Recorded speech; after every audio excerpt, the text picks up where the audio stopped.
Rex. Je jure de dire la vérité. Toute la vérité, rien que la vérité. Je connais pas Rex.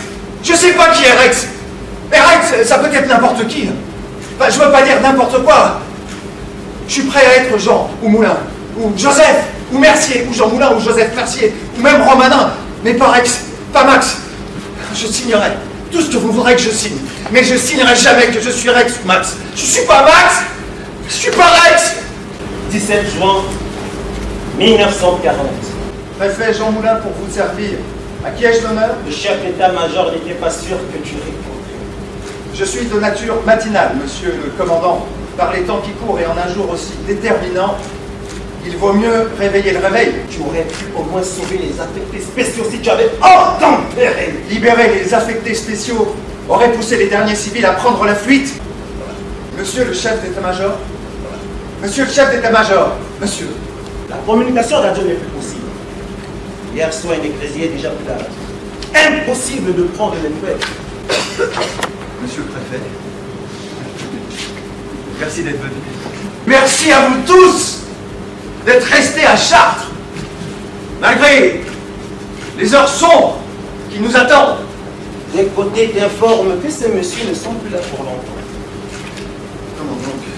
Messieurs, n'êtes-vous pas là pour notre réunion d'urgence? Panique générale.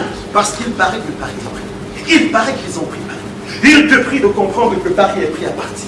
Il paraît que Paris est une prison, Paris est plein d'espions, tous les Parisiens ont fui Paris. Calmez-vous, messieurs. Perdre encore leur calme, de te clamer qu'ils ont beau se calmer. Est-ce leur calme qui en appellera au calme là dehors? Mais nous ne sommes pas à Paris, mais à Chartres. Si Paris tombe, ce n'est pas Chartres ni l'heure et l'or qui resteront debout. Toutes les voies de communication sont rompues. Comment avez-vous ces nouvelles de Paris? Il y a plein de réfugiés qui sont arrivés cette nuit. Des centaines de réfugiés en guenilles qui partent et qui reviennent. Ils t'invitent à sortir de ton bureau. Ça pue la misère. Ça sent la mort. Ça crève de faim, ça meurt de soif. Ça pille pour pas mourir de faim, ça vole pour pas crever de soif. Ça crie de partout là dehors. Ils arrivent! Ils arrivent! Mais qui arrive? Par où arrive-t-il? Ils vont bientôt débarquer. Ne cédons pas à la panique, mes chers. Cette réunion devrait justement nous permettre de voir comment contenir la population et se préparer à affronter pacifiquement l'envahisseur. Il nous faut tenir jusqu'au bout, quoi qu'il advienne, même si c'est le seul choix. En leur réservant un meilleur accueil, on aura le meilleur traitement. Qui sait? T'entends-tu parler? Quand tu parles, meilleur accueil. Faut-il leur crier des vive Hitler? Les accueillir avec des Hi Hitler? C'est ça que t'attends d'eux? Ça fait si longtemps qu'ils n'ont pas entendu.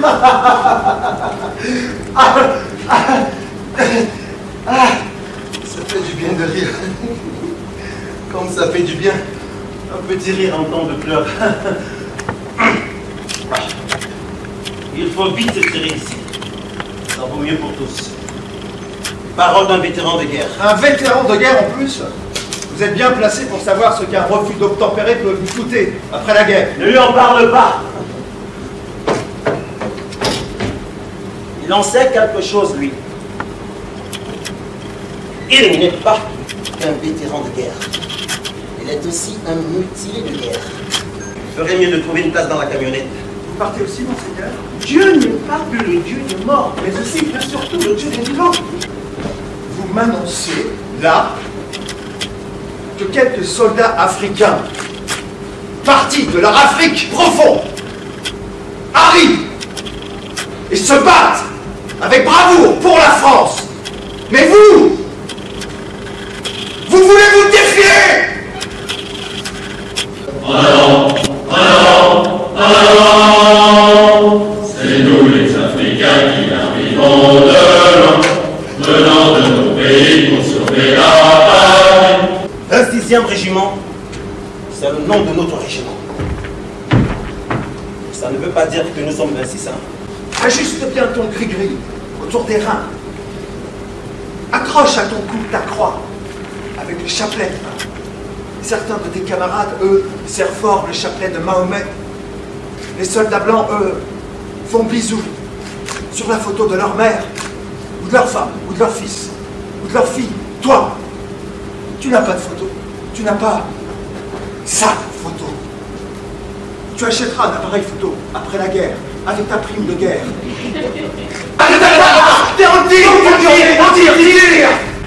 Il recule en avance. Il tourne le dos. Il vous tourne le dos. Ah!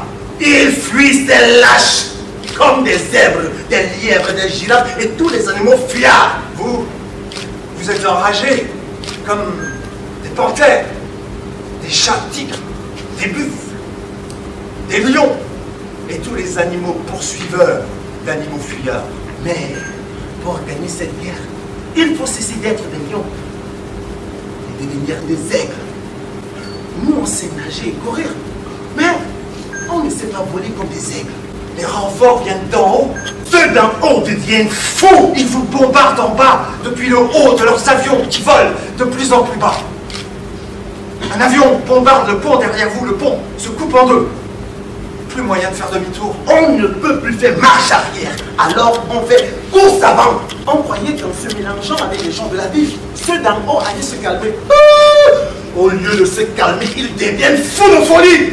Ils commencent à faire pleuvoir bombement sur Chartres. Bombe sur bombe. Bombe. Après bombe. Ils bombardent. Tant pis pour qui ils bombardent. Pour eux, qu'ils nous bombardent à même temps que ceux qu'ils bombardent. Ils bombardent les fuyards qui fuient. Bombardent les réfugiés qui cherchent refuge. Bombardent les gens qui fuient la guerre.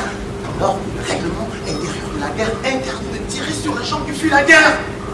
Sur les prisonniers qui se rendent en levant les mains à l'air.